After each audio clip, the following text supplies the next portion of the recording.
నమస్కారం. ఓం శ్రీ మాత్రే నమః. శ్రీశైలం మహాక్షేత్రానికి కాలబాట మార్గం. శ్రీశైలం పాదయాత్రకు వెళ్తున్న భక్తులకు కీలక సూచనలు. మహాశివరాత్రి సందర్భంగా శ్రీశైలం పాదయాత్ర వెళ్లే భక్తులకు ఫిబ్రవరి నెల 8 నుంచి 15 వరకు అటవీ మార్గం గుండా వెళ్ళడానికి అటవీ శాఖ వారు అనుమతులను మంజూరు చేయడమైనది. భక్తులు ఈ విషయాన్ని గమనించి అందుకు తగ్గట్టుగా మీ ప్రయాణాన్ని ఏర్పాటు చేసుకొని మీ పాదయాత్రను దిగ్విజయంగా పూర్తి చేసుకొని ఆ శివయ్య ఆశీస్సులను అందుకోగలరని ఆశిస్తున్నాను. ఈ పాదయాత్ర సందర్భంగా మీరు గుర్తుంచుకోవలసిన కొన్ని కీలక విషయాలు. ప్లాస్టిక్ వస్తువులు అటవీ మార్గంలో నిషేధం.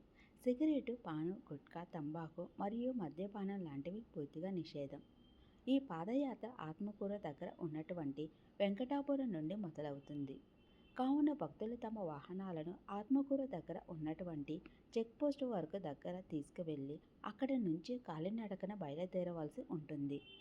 అటవీ మార్గంలో నడుస్తున్నప్పుడు మీకు అవసరమైన మెడిసిన్స్ మీతో పాటుగా తీసుకువెళ్ళగలరు. నడకలో ఫోన్ సిగ్నల్ ఉండదు. అందుకు తగ్గట్టుగా మీరు సిద్ధంగా ఉండగలరు. డిజిటల్ పేమెంట్స్ పనిచేయవు. కావున తగినంత చిల్లర మీతో తీసుకువెళ్ళండి. కాలినడక దారిలో మధ్యలో అన్నప్రసాద వితరణ జరుగుతూ ఉంటుంది.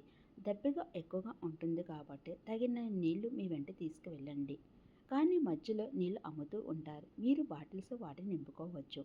వైద్య సౌకర్యాలు నియమించబడిన ప్రదేశాలలో అందుబాటులో ఉంటాయి. ఇవి పూర్తిగా ఉచితం. మీరు వేర్వేరు భూభాగాలు గుండా నడుస్తారు కాబట్టి ఇందుకు మీ శరీరం మీకు పూర్తిగా మద్దతు ఇవ్వాలి. అలా నడవలేని వారు దయచేసి ప్రయత్నించకండి. అందుకోసం పెద్ద చెరువు దగ్గర ఆగాల్సి ఉంటుంది. అక్కడ పట్టలు బాడుగకు దొరుకుతాయి. వాటి మీద నిర్దించాల్సి ఉంటుంది. మీరు శ్రీశైలం వరకు నడిచి వెళ్ళడానికి మిమ్మల్ని మీరు సిద్ధం చేసుకోండి. ఈ ప్రయాణంలో మీ వెంట ఆ శివయ్య ఉంటాడని మర్చిపోకండి. ఆయన ఆశీస్సులు మన పైన ఎప్పుడూ ఉంటాయి. ఈ వీడియో మీకు నచ్చితే లైక్ చేయండి, షేర్ చేయండి. అరుణాచల శివ.